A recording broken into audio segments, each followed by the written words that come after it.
What is up, everyone, and welcome to episode 42 of the Trainer Scoop podcast.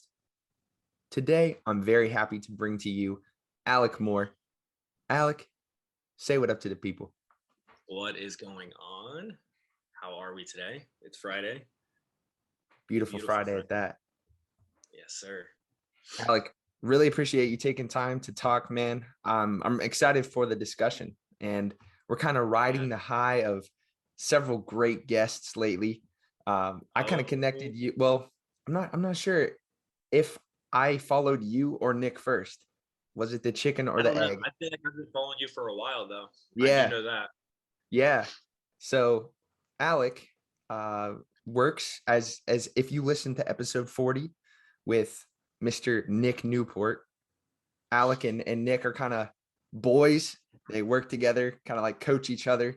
So really excited to see the nutrition side that goes into the very good hypertrophy discussion that we had with Nick 2 episodes ago. But Alec, I'm very interested to hear a little bit about your background, how you kind of got into fitness and then how it transitioned into what you do professionally. Yes, absolutely, man. But no, at first, I just want to thank you for having me on. Thank you for inviting me on. I really do appreciate it. And I love talking, especially about this type of lifestyle, and what I do and what we do in the fitness world. So the more I can talk about it, to the public, the better. One of the things like I really told myself in college through education was I need to provide education to others as well. And so the more I can get out there and do that, not that this is a very educational, podcast, but, it may be for some, but I don't know. The more I can do this, the better. And so, I really do appreciate you having me on.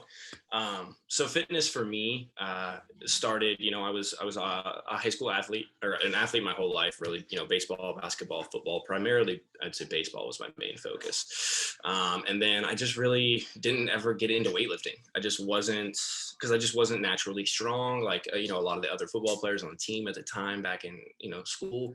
So I just didn't really have the motivation to weight train, they were pushing heavy weight and I'm like, I'm not ready for that, so I just didn't do it.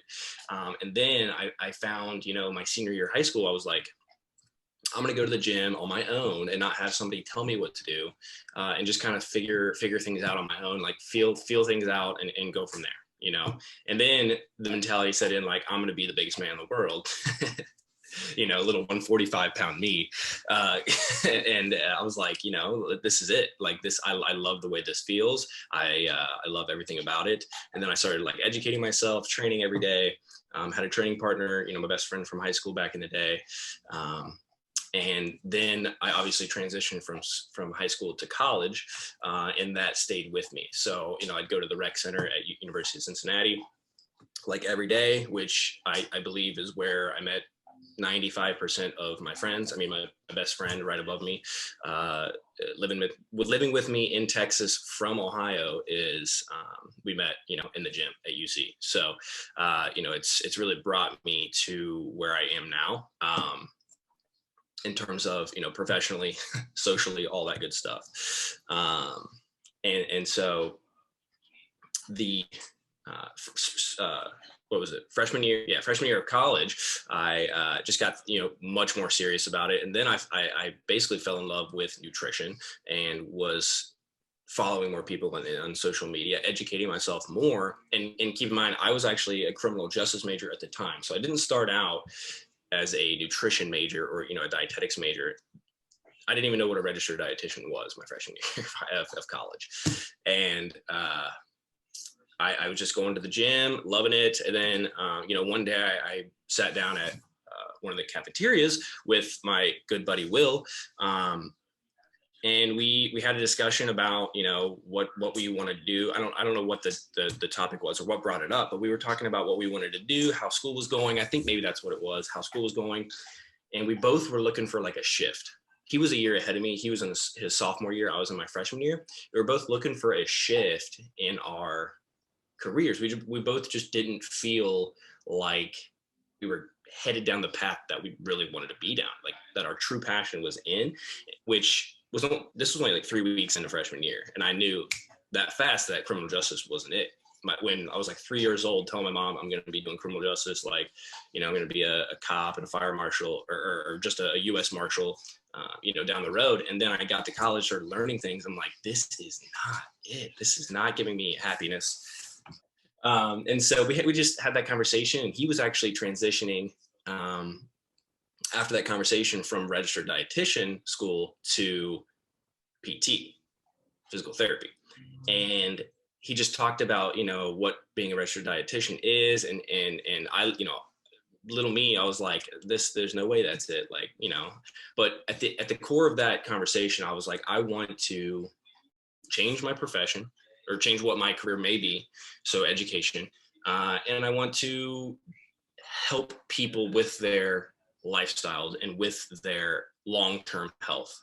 And I was like, I don't just want to be that guy in your local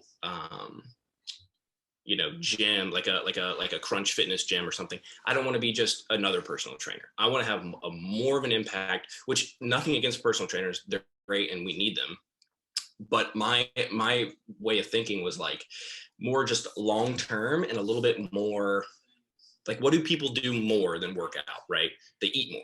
I mean, we're eating 22 hours a day, not eating for, you know, there's a window of eating, right, of 22 hours a day, and then the 2 hours in the gym. And so that is where I was like, okay, this might be the path. Like, then he was talking about nutrition and what he's learning in his classes, because he was switching from, you know, dietetics. And I was like, that sounds like me. Like, that sounds like, I love food. I love eating food. I love talking about food. Why not make my career about those things that I love? Food. And so that's how it came to be. And I basically went in like the next couple of days, submitted the paperwork to transition my major from CJ to dietetics, and began taking like anatomy, chemistry, biology, microbiology, you know, all those core classes to begin transitioning into that new field. And I took it and I ran with it. I took it, ran with it, loved every minute of it, and never looked back, never thought twice about it. And then, you know, as each year went on, I got into the higher level classes, you know, the more specific to dietetics and being a registered dietitian, versus just, you know, anatomy and chemistry. And that's when it just took off from there. You know, I started learning way more specific, you know, about what I really wanted to be learning. And so from there, you know, we took it, we ran with it, became an RD, and now here we are. Beautiful. I like Crazy. it, man. Yeah. Never would have thought, man. Right. That is a cool transition. I really like your kind of like long-term mindset of like, how am I really going to make an impact and help people that way? Yeah. And it is something that it's a major component. Eating is a major component of everyone's lives. I mean, I don't care if you sit on the couch all day, you still need to eat. If you are an athlete, you got to eat for sure. You know, if you're a marathon runner, you got to eat. If you have diseases, you got to eat, but you have to watch, you know, the ways you eat and how much you eat and what you eat, all that. And so, you know, everybody eats. That's my thing. Like, only a certain amount of people train, only a certain amount of people do want to work out, but at the very least, everybody eats. So yeah, I can serve that many more people. Yeah. Was there one aspect of nutrition during that first couple weeks of your freshman year that you really just latched onto and you were like, man, making the impact is cool, but this is also really interesting to me? Was there that thing for you? I don't think it was like a specific thing. I think it was more so, oh my goodness, I know nothing. And I want to know everything. Yeah. And I still don't know anywhere near everything. I mean, I learn still every day from clients, like, and seminars and courses. And that's the beauty of it as well. With the specific profession is that it is a licensed, you know, practitioner position or field, and you must do, you know, continuing education. So that's another part of it. That's like kind of a whole different realm though. But no, it was just more of like, okay, I realize I don't know anything. I knew that like carbs and protein had 4 calories per gram, but that was like it. That was like all I had. And then it was talking about, you know, specifics to individuals and maybe there's specific cases or whatever. And I had always just been the guy who followed like the bro myths of nutritional like guidance of like the 2000s to the 2015s, right? That was my childhood, really. And there's a lot of myths regarding nutrition, you know, like don't eat after 8 p.m. Like that came in that time frame, right? Mhm. Creatine's going to kill you and your kidneys, like that was that time frame. And so I grew up believing all those things, and now looking back, I'm like, it's that shift, that freshman year, that switched me from, you know, being that person to who I am now. Like it just completely flipped it for me. And so it wasn't like a specific nutritional thing. I don't think it was just the fact that I just put myself into something I knew nothing about, and then just learned so much and really pushed it for my own self and knowledge. Yeah. Yeah. It is one of those topics that you can just get obsessed about. And there's so much to learn and so much to apply. It's so applicable, which is what I really Yeah, enjoy about nutrition. yeah, absolutely. I forget It's if, oh, go ahead. Go ahead. No, you're good. You're good. Yeah. I forget if I talked about this with Nick, or if you listen to that podcast. Either way, for those who Yeah. are listening for the first time, I actually started out with dietetics, and it had been something that I was passionate about since I was like 15 or 16. I would be in the library of our like little like county library, just like reading everything I could, you know. I Oh, think wow. there was only like 7 or 8 books at the time that were like in the actual like legit, they weren't like those fad diet type books. They were actually like good books, and I read them all. And I think what got me was what you were talking about at the beginning, how you kind of get hit with all of those classes like chemistry, anatomy, before you really get into the stuff that you're passionate about. So I ended up Yeah. switching to kind of like, it was like a partial nutrition major. Um, Okay. yeah, but I'm still really glad to have learned what I did. Um, Yeah. You're still going to use it. I mean, everything yeah, you learn is still going to apply to the career that you have now, yeah, and it always will. So, I mean, maybe it was for the better that you had that type of education going into it. You know, right. you a whole different maybe perspective or mindset going into the education that you're going to switch to, and you were able to kind of utilize it. You know, keep it in the back of your head while you were learning those new principles and Definitely. fundamentals and things like that regarding training. So, Yeah. I think the thing that kind of originally made me fall in love with it was, like you, I wasn't really a big guy in high school, wasn't the most athletic, but just thinking like, if I get this part down, I'm doing what, you know, 95, 99% of high school athletes aren't. So it's kind of like you're optimizing everything as much as exactly. possible when you learn how to eat for performance, especially at that Yeah. young of an age. That age, nobody knows. Nobody Yeah. knows at that age, man. To lose weight, to gain weight, to just perform optimally. Like, you know how you would have crampings in your gut, like during, you know, football conditioning or whatever. That's just because you were not prepared. You Hmm. did not eat for that performance. You just kind of ate and then so happened to go and do that and perform that way. And so the two didn't go together. And so you had pain in your stomach, you were cramping, you know, all that good stuff and bad stuff. And yeah, it's mind boggling. I just had a conversation the other day with someone who we were just talking about, like, you're not taught a single thing, you know, moving into that like adolescence age. Like you don't know anything about nutrition throughout school, Hmm. anything.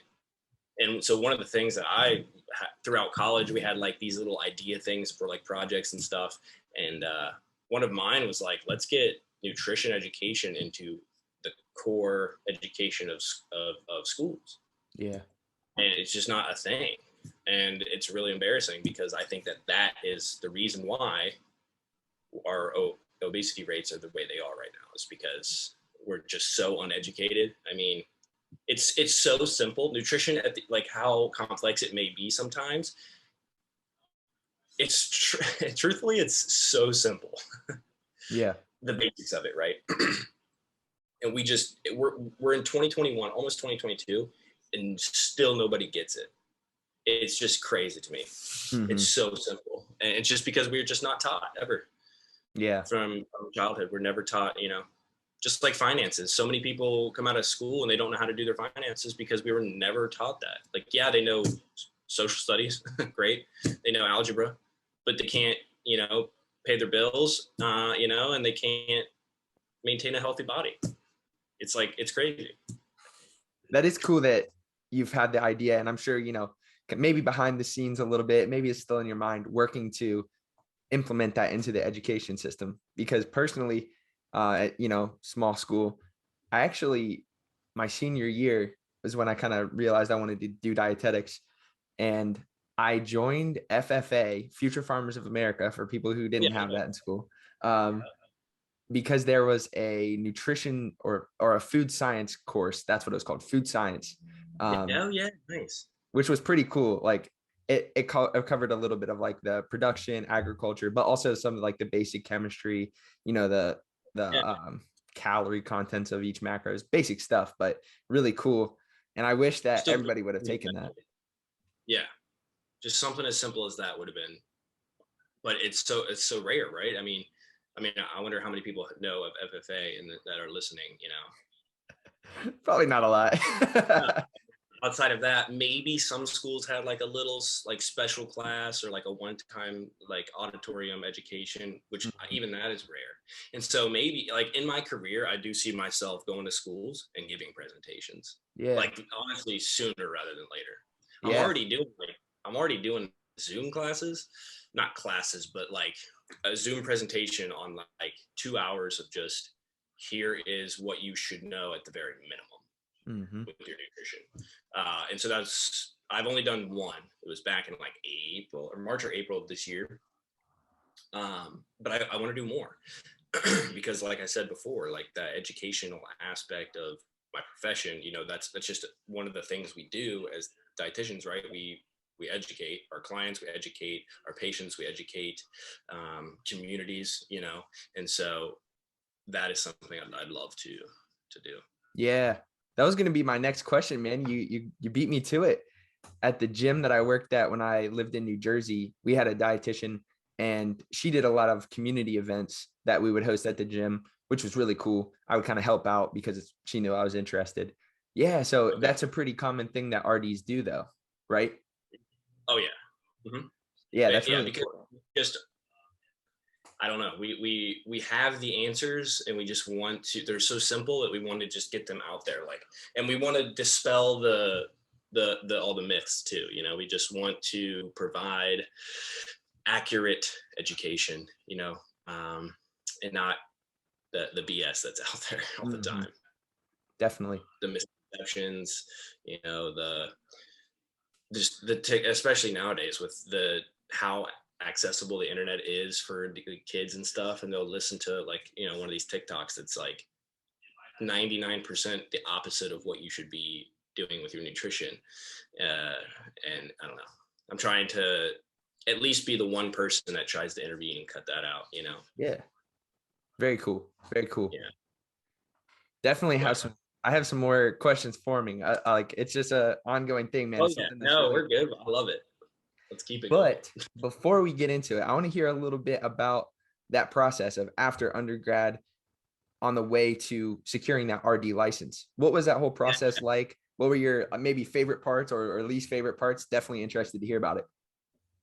Awesome. Yeah, no, I love talking about this. So a part of the undergrad, so it's not actually after the undergrad. So a part of getting your, for some people, I guess, there's two routes you can take to become a registered dietitian. You can go and you can apply to basically get your master's degree and your RD together, or you can do it as a bachelor's through I forget what they call it. It was basically a program through University of Cincinnati. They basically set you up with those internships that you would do for your master's.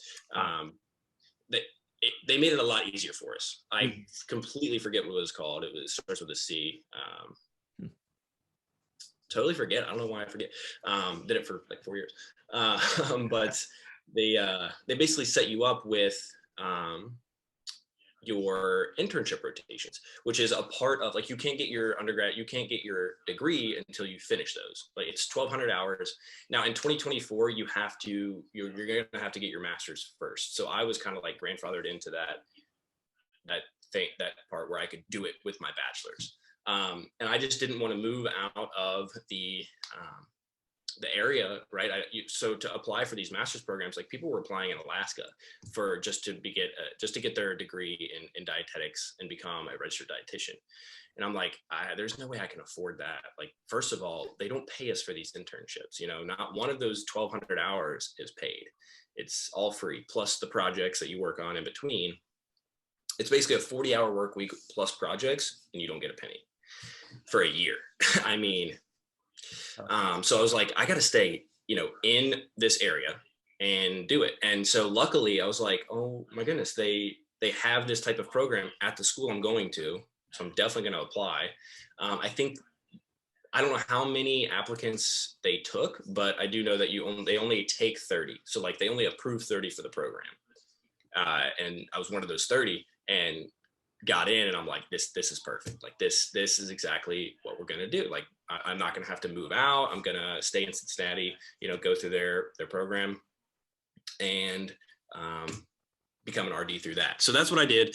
And then so what you do is you finish up all of those classes, obviously, 3 years of classes, but I did it in 4 because of that first semester being a CJ major, kind of pushed me back a little bit with my prereqs, basically. And so I began the internship right after the classes. And basically they put you, through a clinical setting, a community setting, a sports setting, a specialty setting, like one that you just pick, and kind of just let you, learn under another RD or many RDs, really, preceptors. You probably had the same type of thing, like an internship or like a rotation or anything like that for your education? Yeah, man, my degree was weird. So it was the actual title is Health Promotion, Nutrition, and Exercise Science. So it was kind of like jack of all trades, master of none, right? And say that again. I said, oh yeah, that's awesome. Yeah, it did set me up really well for what I'm doing right now. I didn't have to do an internship, surprisingly, but I chose to do one where I was in Indianapolis. There's this place called the National Institute of Fitness and Sport that's right downtown. So I did that for a summer, which was awesome. But yeah, it at least at Ohio State, for some reason, I don't think the dietetics program and the undergrad had them do anything like UC. And no. Oh, and I just got the name of it. It's called the coordinated program. Yeah. Okay. Through it. Yeah. Got you. I was very lucky and like blessed to not have to go through all of the other, applications to other schools and Right. outsourcing, all right there at UC. So they provide you with the rotations, which is like unheard of, kind of. I mean, most of these rotations you have to go find your own and get like paperwork done, all that crazy stuff. And mine was just given to me. Like, here's your schedule, go do it, and you'll be good. And so most of mine, my rotations, with the clinical setting, community setting, sports setting, all that, were just done at the local hospitals, and I actually worked with Ohio State Extension. It's called Ohio State Extension, and it's like nutrition. It's community nutritional education, branched out of the University of, or the Ohio State University. Sorry. And so I worked with them, and basically there wasn't like a niche or anything where I was like, yes. It was more so of, I definitely don't want to work in a hospital, and I definitely don't want to work in like an office. Like, and if I do, it's going to be at my home, which here we are. But I got through that. That was 2019 heading into 2020. So I was coming up to graduate in May of last year. Well, turns out, COVID comes to the US in, what was that, March of 2020. And I'm halfway through my food service rotation, which is one of the word. That's another one where I'm like, I'm not working in a hospital kitchen. I'm a registered dietitian. That's not what I do. There are dietitians that do it and kill it and love it. not for me.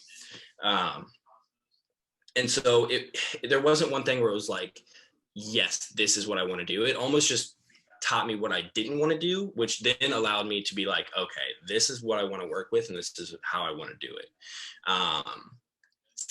And so then, I get into my long-term care rotation, like a nursing home, and they kick us out. They're like, you cannot come here. These people are immunocompromised.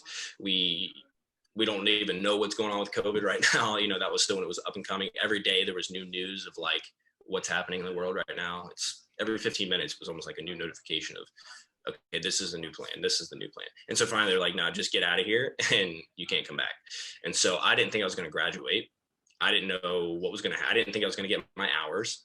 And so what they did was they allowed us to do it online or finish it online. I only had like a couple more weeks left. That was it, like 2 or 3 more weeks. And they're like, okay, you made it this far. You've paid a lot of money. You've passed, all your classes, everything is good to go. You just have a few more hours to get. And so they allowed me to finish those projects up for the long-term care rotation online. And so, long story short, I got through it, got approved, and then graduation came around, and I was able to apply for graduation, and they said, yes, you're good. And so I did it. But then it's like, okay, well, I graduated. Awesome. I just worked, for an internship, an unpaid internship for a year. Let's get a job, right? Let's get a job. Well, welcome to COVID, right?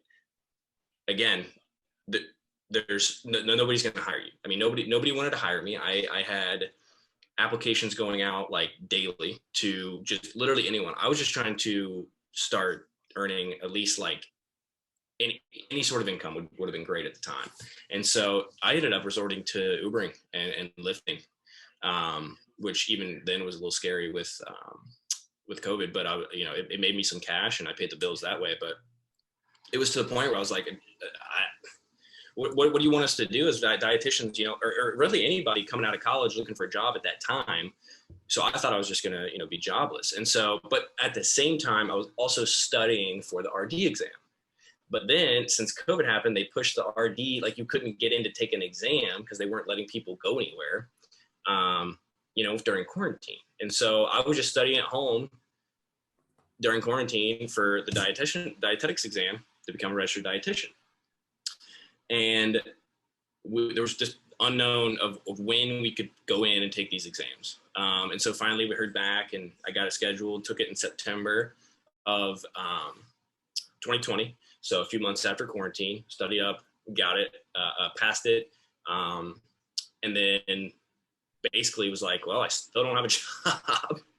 So yay me, I'm through school, did the internship for, no pay, and became, a registered and licensed dietitian, no job. Nobody wanted me. I was like, oh, that's going to be it. Like, as soon as I get my credential, I'll be good. People have to hire me, right? That's what I'm taught, throughout college and whatnot. No, you got to go like fight for it and chase it and do it all on your own, especially when you're in a pandemic, a global pandemic. Like, it was just, there was no easy way out. And so I finally met with this company and I started, it was a contractee position. So I was an independent contractor, kind of like how I am now, but for a different company. And so they were more clinical based. They were more like clinical and community together, but as like a sole, a freelance dietitian basically for these people. And 3 weeks in, I hadn't received a single client. I hadn't made a penny, there was no like, I just didn't even want to either. Like, I was like, this is not the environment that I want to work in. I thought it was, but I just took the job because I was desperate for a job. And I was like, I've been waiting 5 years to become a registered dietitian. I am one. I'm taking the first job I get. I don't care. So I took it. 3 weeks later, I said, all right, well, I found a new company. I found Scooby Prep. And they were everything I wanted to be a part of. And I basically took the risk of saying, hey, I'm going to go shoot my shot with them and I'm going to cancel this contract. I'm going to terminate this contract with you. So I owed them a huge chunk of money. And then I went and said, had a conversation with Jason at Scooby Prep and Jason Theobald. And, you know, we hit it off, and he was looking for an RD at the time, and we just had an awesome conversation, and things kind of grew from there. And now, you know, he did sign me on and became a coach for him and left the other company. And so, you know, that happened in like early October of last year, almost a year ago now. And I just haven't looked back. That was what I needed to like just flourish. Like that's what I needed, because this is the type of environment I want to work in. This is the people I want to work with, because there's so much you can do with what I'm doing right now. You can coach specific people. You can educate the community of people like I do on my Instagram or with Zoom. And so there's so many, like, there's no limits to what I can do now, because I can work with those type of people in like the clinical setting. Like I can help with them, like medical nutrition therapy. I'm licensed to do it. And I do have some of those clients, while I also work with athletes, you know, and bodybuilders. So it's just become like almost a dream, being able to go from thinking that I wasn't ever going to have a job, I was screwed, you know, the pandemic, to working with this individuals that I choose and like that want to work with me and want to improve their health and their physique and their body composition, all that.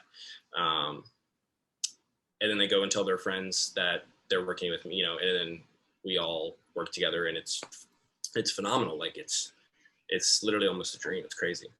I don't know if you ever get that feeling of like,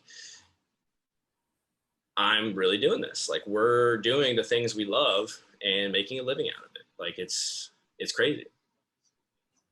I actually thought that today. This morning? Yeah, I thought that this morning. That's funny. And it is a great feeling. Yeah. So I'm happy for you, man. That's really cool. Thanks. It's been a wild ride. And honestly, I don't ever like sit back and talk about it. It's just, so to talk about it and open up about it, it's like, wow, that is kind of crazy. Like, Yeah.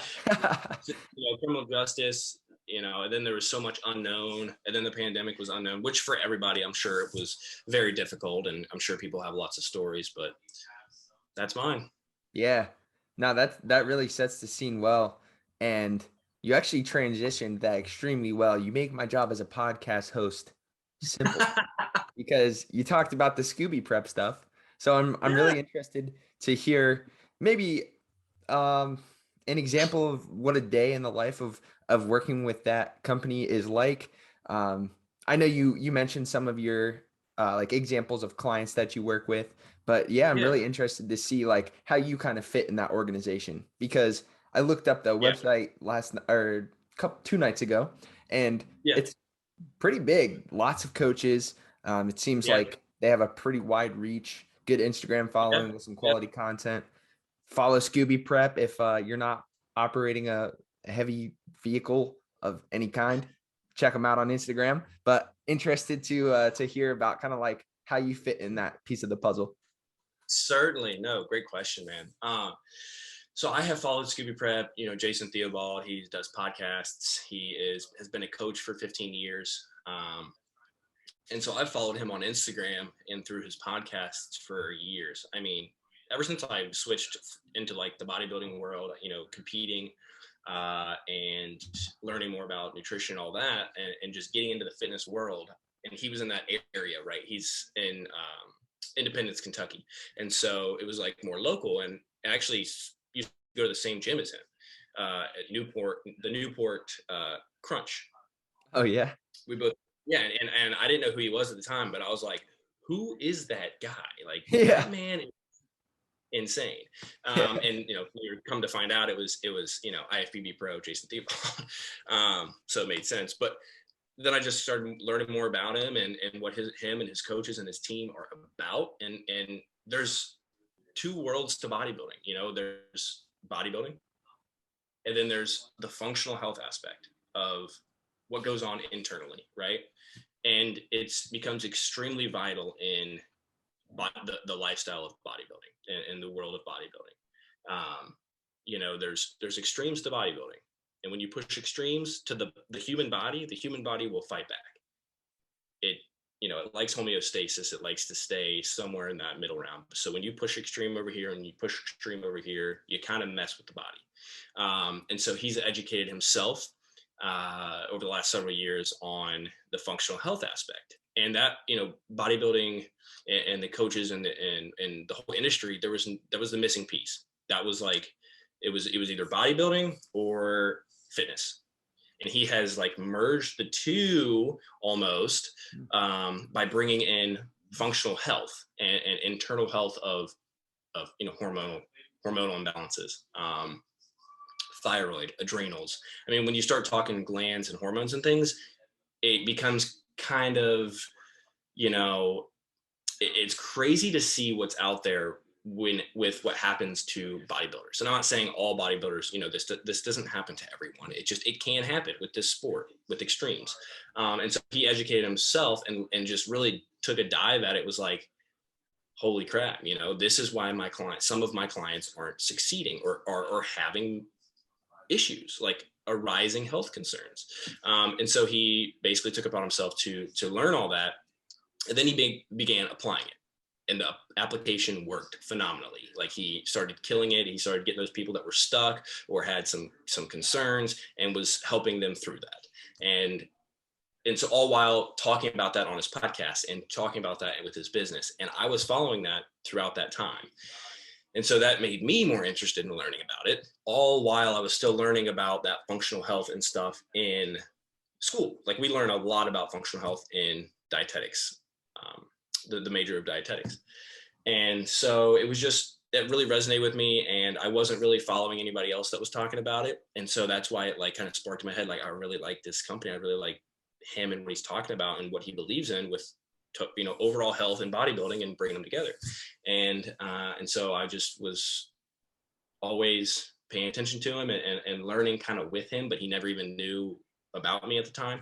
And so then, that led me to eventually I was like, you know what, I'm an RD now.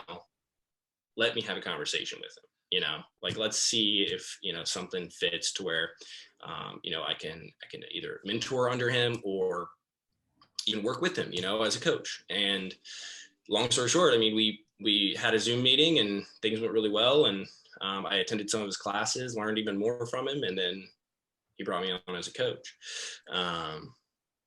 And so, no, we both believe in the same like, core, not values, I guess core fundamentals when it comes to managing bodybuilding with your health. Because when you push extremes, man, you just risk, you can run the risk of many things. And so it's important to just knowing those as a coach, as like a bodybuilding coach or fitness coach, you should at least know about those things so that you can navigate, them for your client or refer them to someone who can certainly help, like that, can help. Like, it's so much better to know all those things than to just be like, I don't know, they're stuck, they got acne, they're hormones, they're irritable. Well, that's just part of it. No, there's something internally going on to cause that. Right. So very cool. That was like a lot, but I hope, the listeners kind of get all that, bringing it all together. Yeah. I want to delve into a couple of those things a little deeper, man. And once again, like I said, you're making my job as a podcast host be extremely easy, because my next question, which maybe, I don't know if you planned this or what, but my next question was, I'm going with it. How do you think being an RD has enabled you to be a better coach? You already hit on that. That's perfect. But specifically, what are some of the typical issues you see when someone's deep in a prep, let's say, and how can you apply that knowledge? I mean, you listed a couple of things like acne, hormonal imbalances, that stuff. So what are some of the common things you see? Yeah, go ahead. Sorry, I didn't mean to jump into it, but the one of the main things, and it's usually on the female side, is going to be estrogen dominance. Estrogen dominance is going to be a huge thing, that a huge hormonal issue, where the ratio of progesterone to estradiol kind of just gets skewed, and they become estrogen, quote unquote, estrogen dominant. And they're basically, their progesterone is completely tanked. They have no progesterone, so they're likely going to lose their cycle, their menstrual cycle. So that's another symptom that you see, or sign that you see when someone becomes estrogen dominant. And it's just from not starving the body, but you know what I mean. I'm talking competitors here. So like, you're deep in a prep, you're really pushing the stressors. You're pushing tons of cardio. You're not skipping a beat with training. At least, that's the goal. Like you're trying to kill it every session. And, one of the things that happens is that estrogen dominance. It could be, it could be adrenal downregulation. It could be thyroid downregulation. It could be so many things. But the most I think I've seen so far in just a year of doing it is estrogen dominance.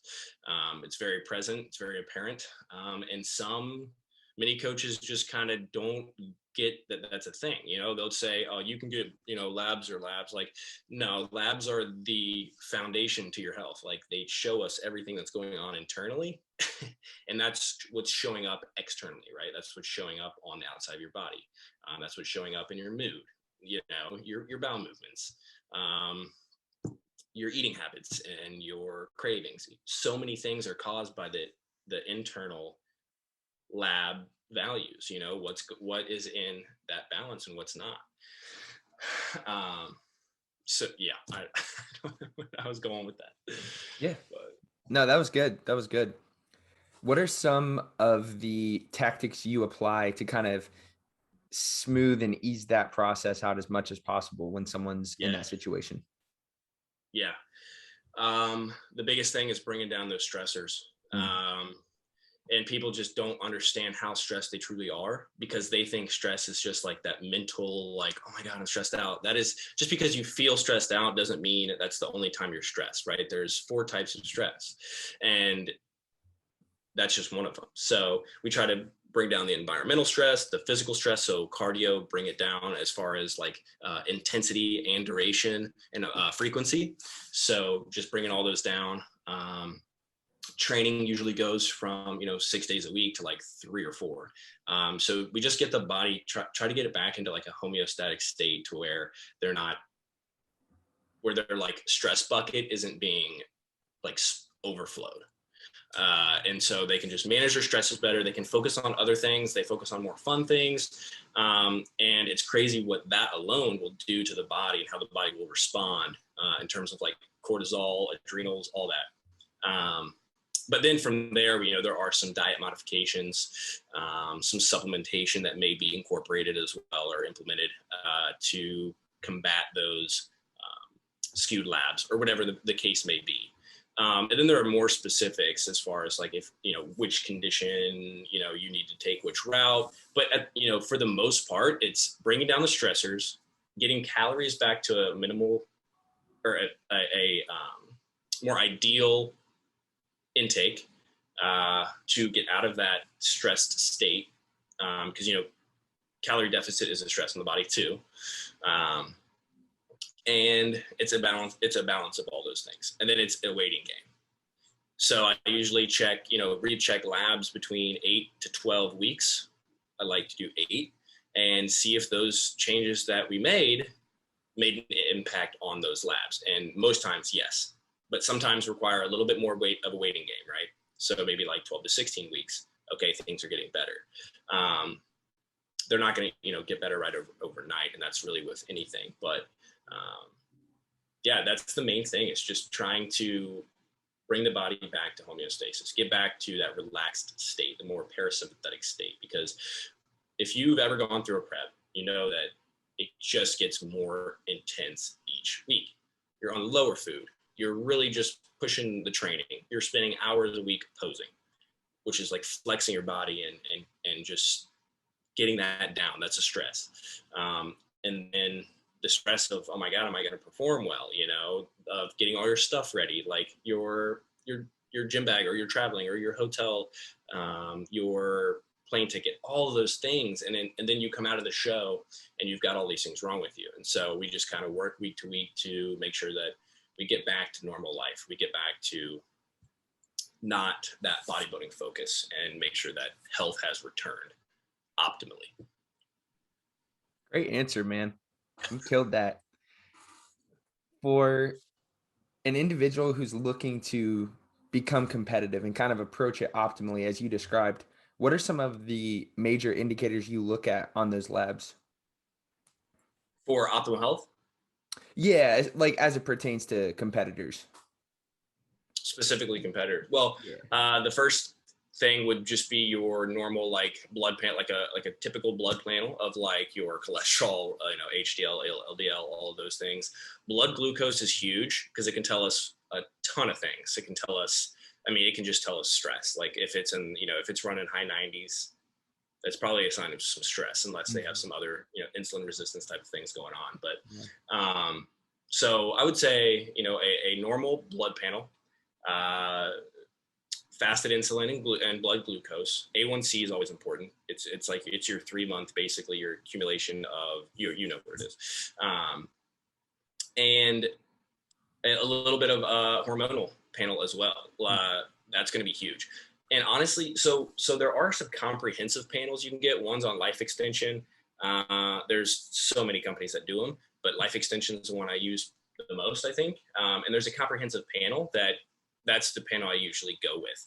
And it's actually called the weight loss panel. I wish it was named something else, because I'm not looking at it for weight loss necessarily. I'm looking at it for just your health. So I wish it was like comprehensive health panel. But that aside, it includes the entire thyroid panel too, which the thyroid will tell us a ton about your body and what's going on, and what your, maybe your past, your history has, those tendencies and habits that you used to have, how they have impacted you in your health now. So it's nice to, you can almost like see where someone is in terms of their health just by getting labs. Like you can see what they've done previously with their life heading up to now, unless it's like a chronic or like a from birth type of condition. A lot of times, hypothyroidism, people are just born with it or get it in childhood or whatever. But a lot of times these things have been are self-inflicted. And so we can tell that people are chronically dieting, or are super stressed at work on those labs. It's just from chronic, inflammation, whatever it may be. We can see it on the labs. And so you can kind of paint a picture of the type of athlete or client that you're going to be working with.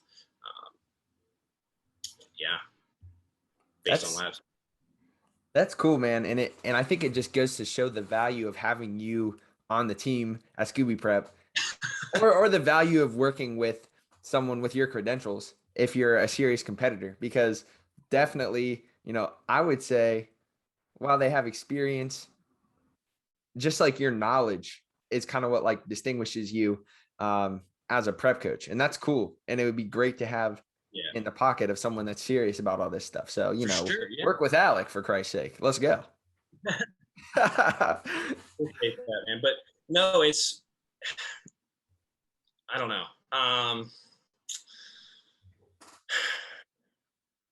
I just know that, I don't know, at my core, I'm not a prep coach, I'm a dietitian.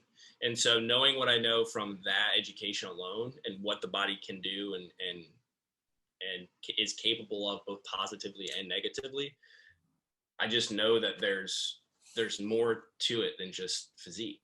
There's more to it than looking good and feeling good. Now, feeling good is a good aspect of it too, but just because you look good does not mean you're healthy.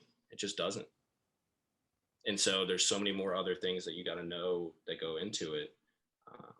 You got to learn about them and apply them. Mm-hmm. Yeah. So maybe as a case example, or I don't know what that term is, case study. I don't know. Whatever that term is. Sure.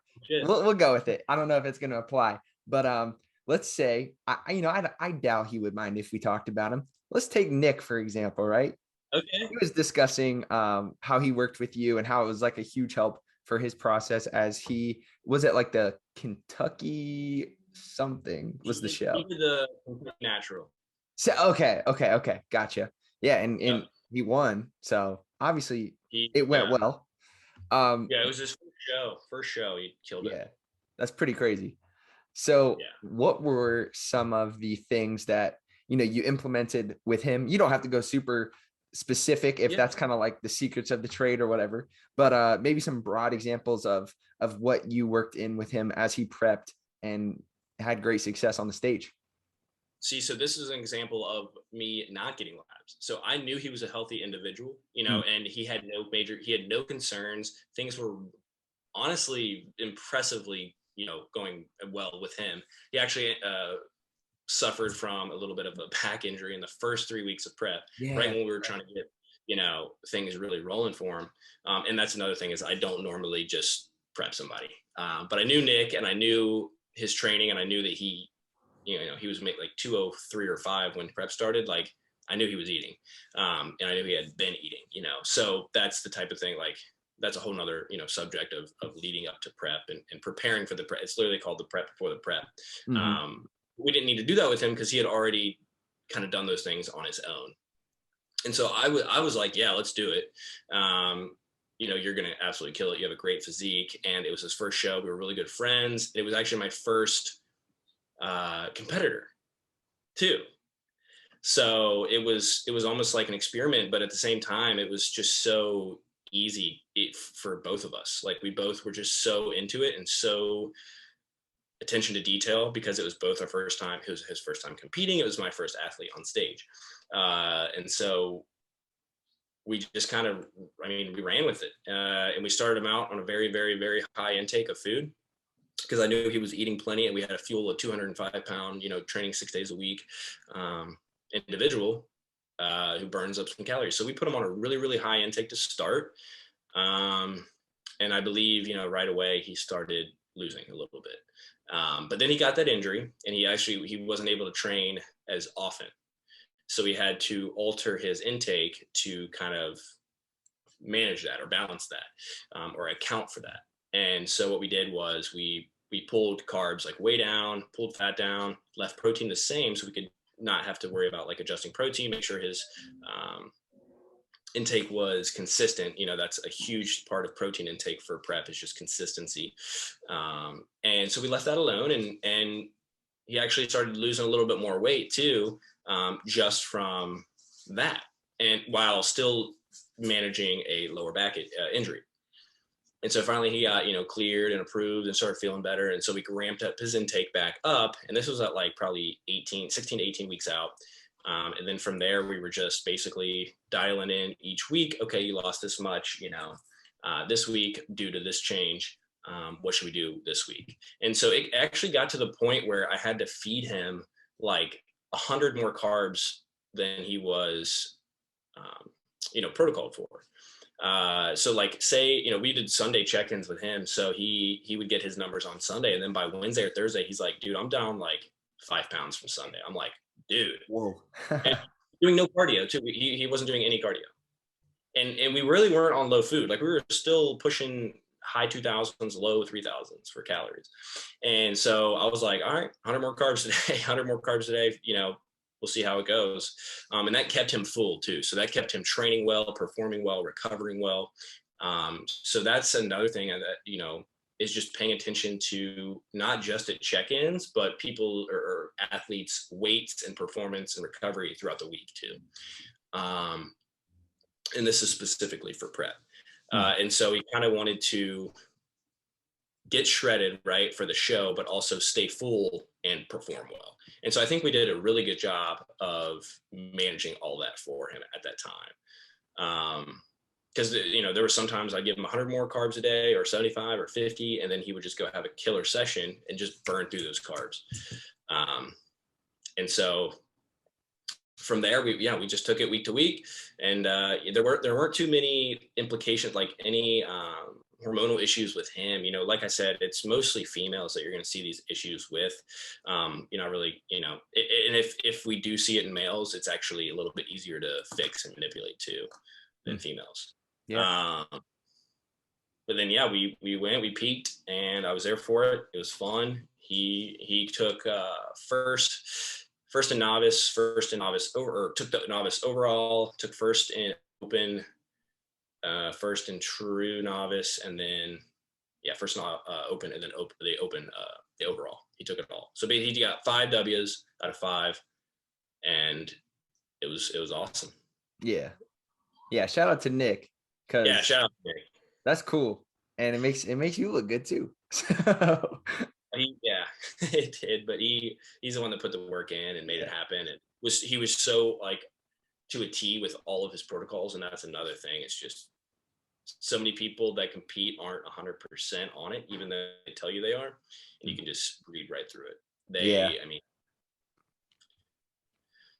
if you're, yeah, you know, we don't have to go too far into it, but like, that's how things really should be going. Now it depends on, you know, previous dieting history, medical history, all those things. But, and for females, it may be a little bit harder to push sometimes. And even for guys, you have to really push, but we didn't have to, like, I don't think we got under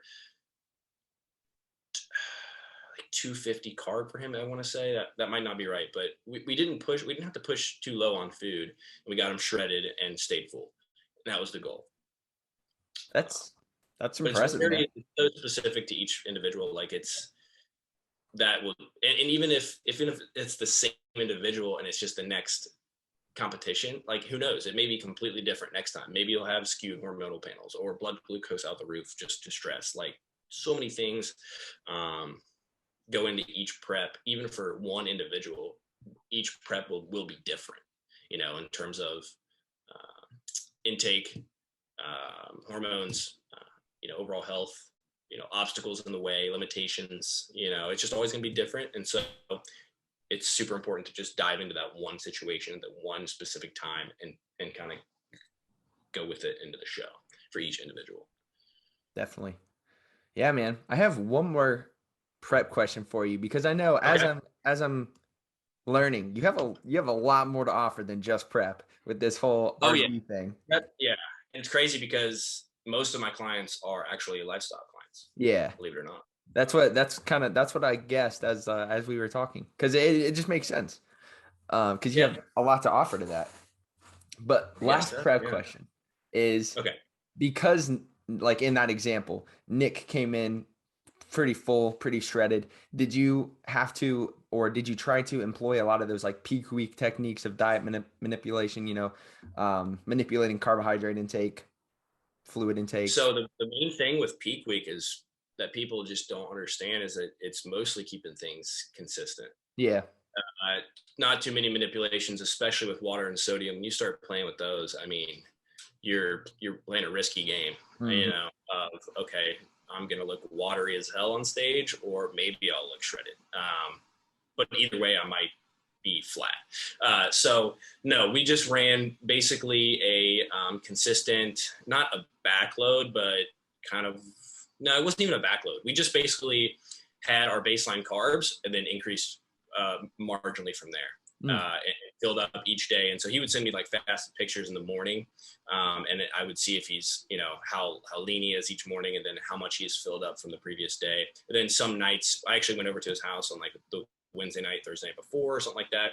And just to see where he was at a full, like his when he's got all his foods in his body and his water, see where he looked at that point too. And then it's just about like assessing from there, like, okay, what minor tweaks do we need to make for, you know, tomorrow? Say, okay, you look really full right now. You could probably manage on the same carbs tomorrow. So we'll do that. Or you look like you have some more room to go with glycogen, so we can fill you up a little bit more. We'll give you 20 to 50 more carbs tomorrow. Like, and then we'll just, you know, base that upon your fasted pictures in the morning. Yeah. Okay. Got you. But for the most part, no, it's keeping things consistent. Yeah, when you start playing with water, you know, manipulations and stuff, things get a little iffy. I don't like iffy, so definitely I like certainty. Yeah, you could really dig yourself in a hole, and I guess it matters what you look like on that day at the time of your judging. So and that's like, you just prepped for 20 plus weeks, right? And you just killed every part of it, and now you're gonna mess it up with water manipulations on peak week. I don't know. I'm just more of like, okay, you are shredded. Let's fill you up and get you in there at a good filled up look. You know, and it's obviously specific, like he had an NPC natural show. So, you know, things are different for each level you go up. Like in the IFBB, they're probably doing some manipulations in as far as like water input and output, just to get that most impressive look. Like everybody looks amazing at that level, right? But who just has that next level look, you know, who's drier or whatever the judges may be looking for. But for our specific show and where we were in a natural bodybuilding competition, that's what we did. You know, we were certain with what we could do. We didn't have to get too crazy with manipulations, and he won, you know. Nice. But you know, levels you go up through competing and stuff, things obviously change. And I'll be honest, I haven't worked with high level And I don't know if I had the desire to, honestly. There's just too much. I get stressed out over a client's show day or peak week, not for like a bad reason, just like I feel it with them, like I feel like I'm there with them. And because what their result is ideally, like it's, or optimally, or essentially is what I'm looking for, is down to the protocol like I put in place for them. And so, it's on me a little bit, but I just haven't gone to that high level of like, I haven't worked with anybody in the IFBB. If somebody tries to like send an inquiry to me with like higher up like that, I'm like, go to Jason. Yeah. Jason's got that stuff on lock. Like he'll take care of you. Like I'll stick to my natural competitors, the NPC, and stay in my lane, so. Oh yeah, that's understandable, man. For sure. Yeah, there are people more educated in that level than me, so go to them. Yeah, but I can definitely get you a win in NPC. Yeah. Sure. Yeah. Nice. So the next thing I kind of want to transition to a little bit quickly is as I was looking over your social media and the things that you post, it kind of makes sense to me, just especially with the stress you put on educating, the different topics that you cover on your social media, because it's stuff that affects probably a lot of people, whether they know it or not. So the things that I particularly took away from your posts were your post about leaky gut and acid reflux. Yeah.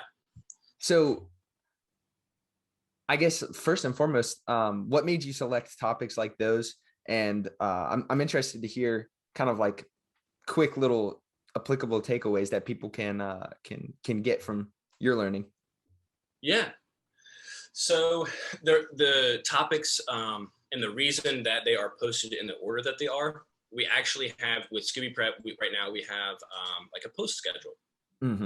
And so this is already something I've been doing, but then we're like, well, what if we just kind of did it together, like at the same time? And so we have, like, if you go to the other coaches of Scooby Prep, they have the same type of posts, but it's their take on it. And it's to maybe their followers or their type of niche, and so for me it's more the dietetics based stuff and nutrition, and so I bring like that type of aspect to it, like nutrition, supplementation, and lifestyle factors and stuff like that, and so that's why they're posted in the order that they are. But as far as my learning on them, what people can probably take away is that I think listening to your body is going to be is huge. It should be feeling just like normal. Like you should just eat your food, digest it well, go to the bathroom well, use urinate well, perform well, like everything. That's what it should be, but that's not always the case. And so if something is wrong with one of those areas, there's probably something going on. People are like, oh, it's just, like a bug, but most times it's just not the case. And there's not enough education going around to explain these types of conditions. So we at Scooby Prep, and me, myself, love to get that information out there because we do know about it. And we've either experienced it ourselves or within our clientele, and I get all the time, like, is this science-based like information? I'm like, yeah, to a degree, but there's just not enough research, clinical research on some of these things to sit here and prove it to you all day. But anecdotally speaking, we see it all the time, and we fix it all the time with those protocols that we've developed over time and like accumulated together. And so that's kind of like how we certainly know that it's really a thing. Like, so for example, like with leaky gut, it's not really deemed a diagnosis by Western medicine, right? Intestinal impermeability. And so, and neither is adrenal fatigue. And for the longest time, I didn't really believe in the adrenal fatigue because of the clinical, what the clinical studies were saying on it. But then when you dive into it and you look at labs, you're like, okay, well, yeah, you're having adrenal insufficiency. Maybe it's not called adrenal fatigue, but you're having this group of symptoms that this other person's having too. And I'm like, okay, or we're like, that is a case in point. Like that is a great example of that condition. And that may be with any of the conditions, but yeah, I don't know. It's, I don't know. We just love to educate and get that information out there because more people need it. And and it's so easy to just be like, why am I feeling this way? Why am I feeling this way?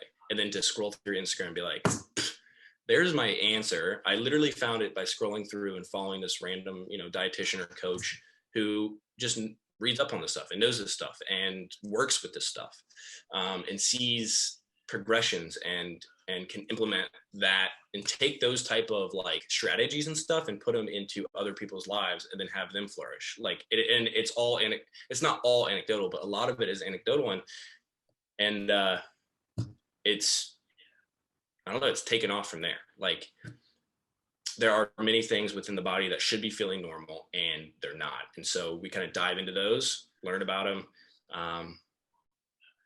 And yeah, I mean, and a lot of those conditions are also stuff that I've learned through school too, with like the functional aspect of nutrition and stuff. So they're not all like from Scooby Prep and whatnot, but Yeah. They just have the same idea. And that's why I work with them, is because we have a lot of those similar viewpoints on things like that. And understanding of the body internally. Got you.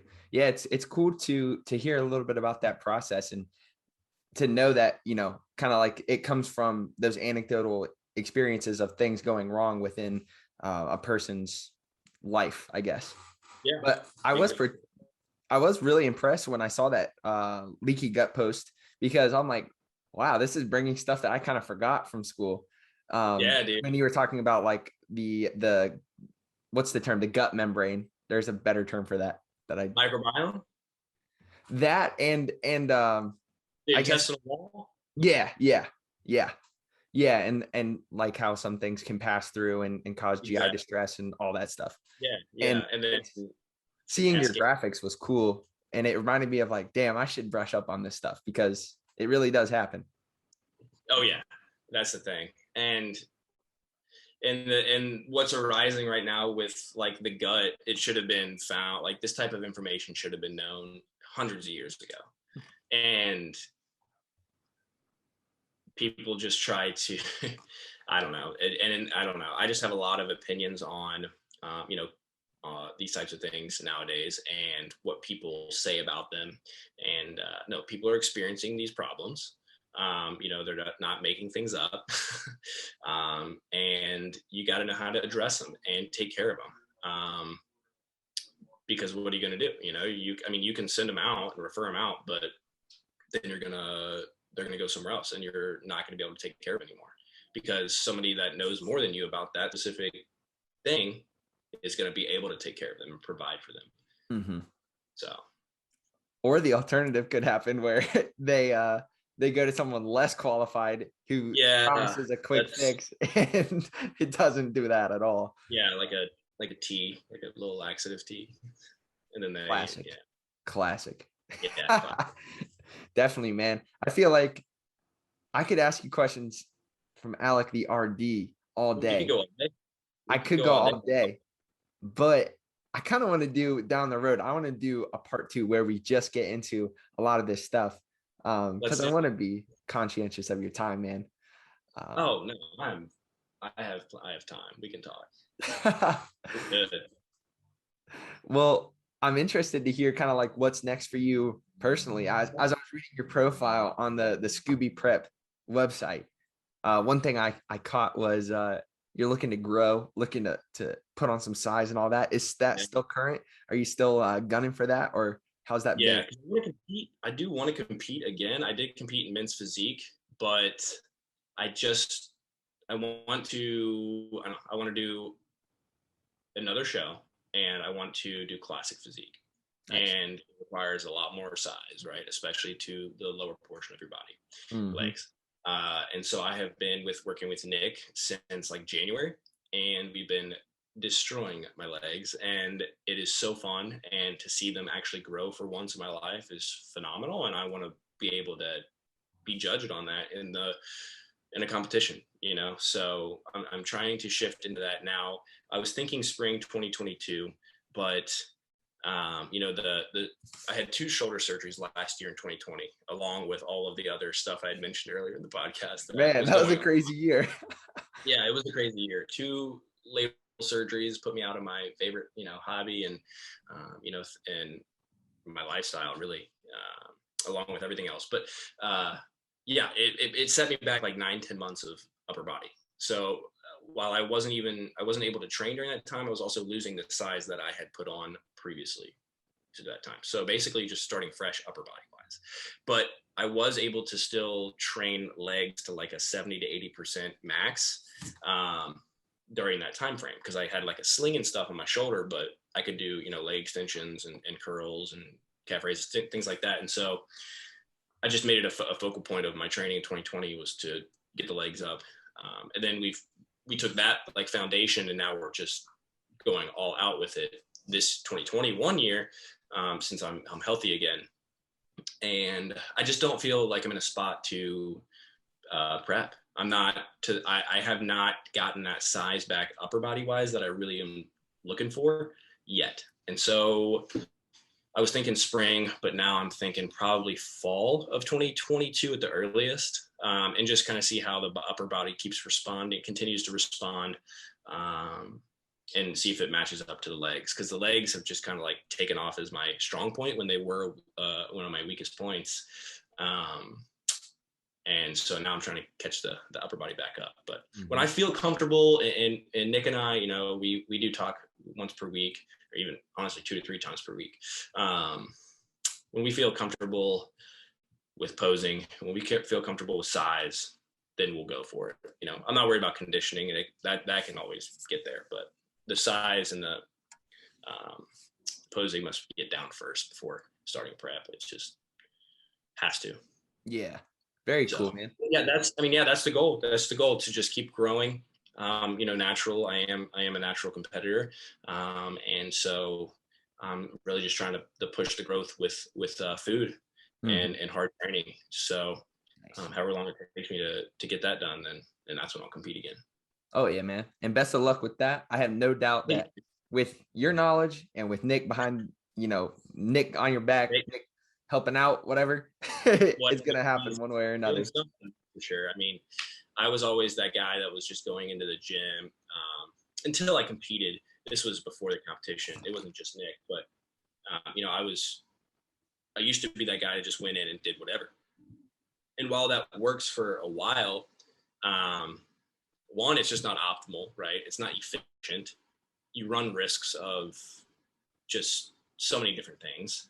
And you're not really on a path toward, you know, like a straight line. Like you're just kind of like, okay, you're just kind of all over the place, side to side. You're not really going forward. And so the competition helped get a little bit more forward with my training, but the training was still not what it needed to be for hypertrophy. It was pretty bad. And so then I had the surgeries and all that, and then I got with Nick, and then now we're on that straight line path toward just hypertrophy growth, and feeling strong, in the meantime and all that. And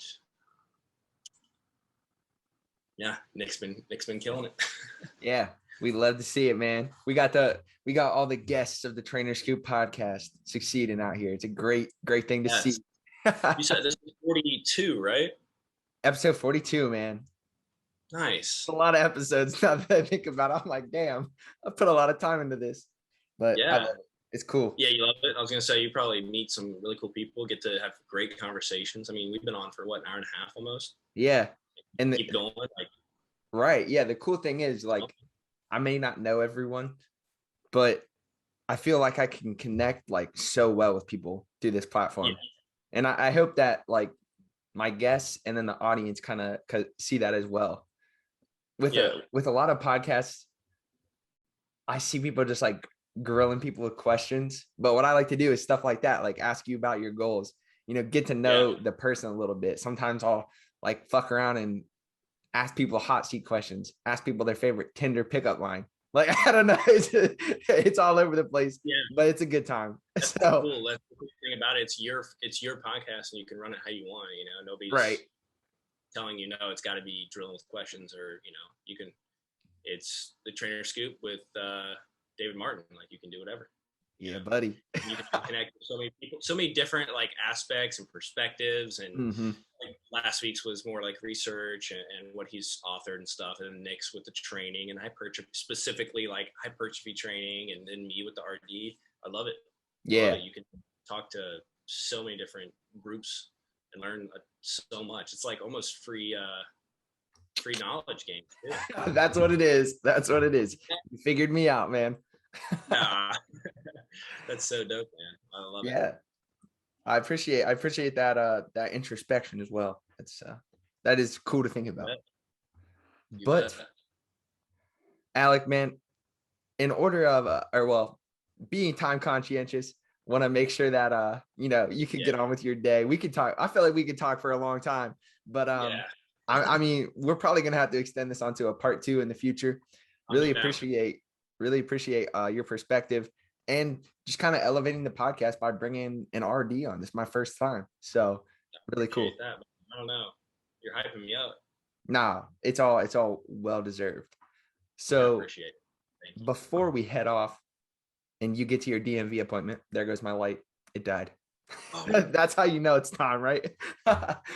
But I'm definitely I want to kind of spread what you're doing, what you do with Scooby Prep. So if you want to plug any of that stuff, definitely appreciate that.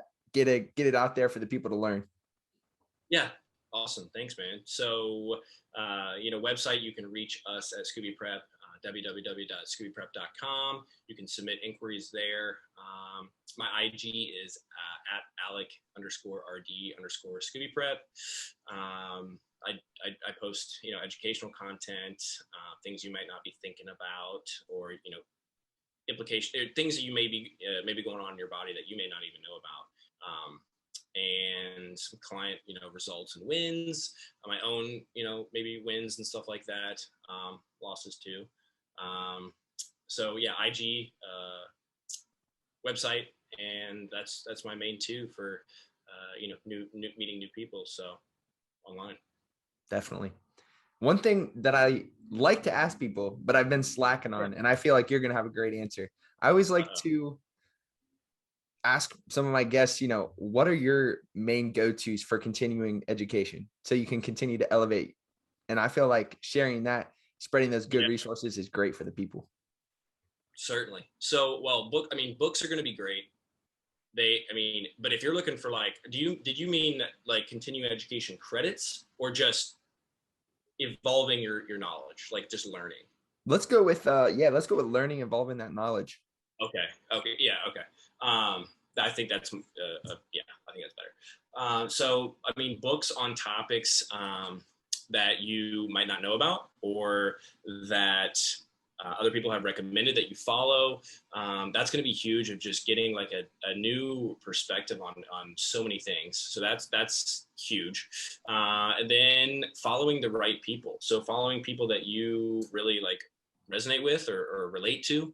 And that you enjoy listening to their information. And obviously if they're like, credentialed or have that experience and have, know what they're doing, shoot them a DM. I don't know, ask them for like a little 30-minute meeting to learn something more.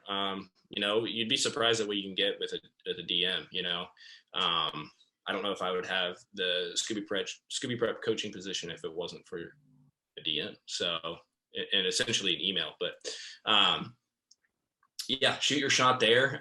Follow them. I know a lot of good coaches right now are doing podcasts. That's huge, like yourself, and just be willing to, have an open mind with things.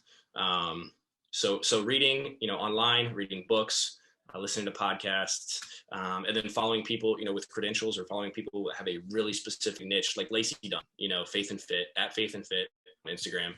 She kills it with thyroid. And I took one of her courses. So people like that are offering courses, I myself am offering, a couple times a year, a little class to learn a little bit more about basic nutrition. So really just finding those specific people who specialize in those areas that you may be interested in, want to learn more about. Either ask them questions, ask them if they have upcoming courses, ask them if they have a podcast, or like any any educational seminars. There's so many things and ways that you can go about it to learn a little bit more. And obviously, an education is a great one, but that's very expensive. And if you already have a career going, you don't need to do that. But yeah, books, articles, PubMed's fun. You can be there for, days. And then people that you look up to, or people that you know have a good knowledge base and know what they're doing, and have that good experience, and can help you, whether it's through a course or a book, an ebook, podcast, or in person, or through like a meeting. So just I like connecting and learning through people. Good stuff, man. I will say, yeah, shoot that shot in the DMs, because you'll be surprised, when you take interest in someone's work, it's a cool feeling, and they'll try to help you accordingly. So that's a great piece of advice. And alrighty. They are producing that content to help you. And anyways, that's why they're putting it out there. And so they're going to be pretty likely to help you out even further, So. Most definitely. Well, to everyone listening, I really appreciate you making it this far. I'm going to include all of the things that Alec plugged in the description of the podcast, or in the YouTube description. So make sure, I really appreciate if you followed all the things that he does. Check out those courses that he puts on. I feel like everyone can gain a lot of knowledge from that. So thank you all so much for listening. If you're on Spotify, I really appreciate a share. Give me a review on Apple Podcasts. Even if it's 1 star, bad press is press at the end of the day, right? And if you're watching on YouTube, always appreciate a like, a comment. Maybe we delve into some questions for Alec for part 2, right? Comment any questions you might have. Hit that notification bell so you can see the next episode of the Trainer Scoop podcast. Once again, thank you, Alec. Thank you all for listening. We'll catch you in episode 43. Appreciate you having me, man. Thank you. Yep.